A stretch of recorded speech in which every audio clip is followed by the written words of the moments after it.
Welcome back. Stay focused, take some notes, and let's go. Let's open DIALux evo. Double click on this DIALux evo icon. Here it opens and we have three main parts. We have this one to the left, the middle one, and one to the right. This one here is for the project templates. You can see here, create a new project. It can be an outdoor and building planning, an import plan, import IFC, room planning, street lighting. Before, we also had simple indoor planning. Edit existing project. It's where your project, your existing projects are displayed. And other topics, this one, select your brands. It's actually exactly the same as these brands here.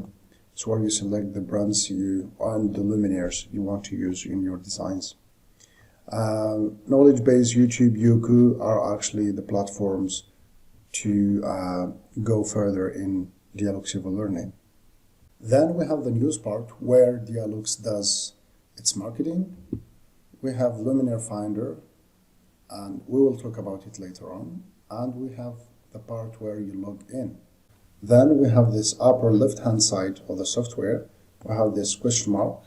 We have the homepage of the to go to the website, DIALux community, knowledge base, registration for newsletter, social media, licenses. We have search for updates and information about the current version.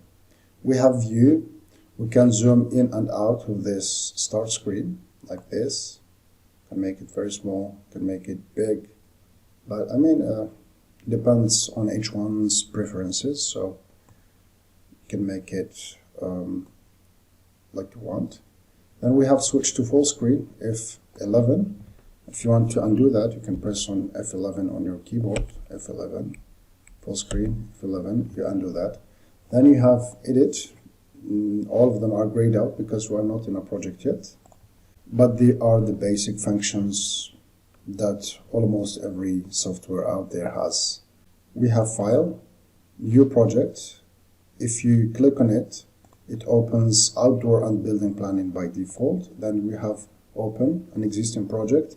You can import plan like you have here in this part. You can import a plan, an IFC file, an STF file, a DIALux for indoors. Then we have settings, general settings and standards that we'll talk about in the coming videos. And then here exit to exit the program. Great job. Keep learning, and I will see you in the next video.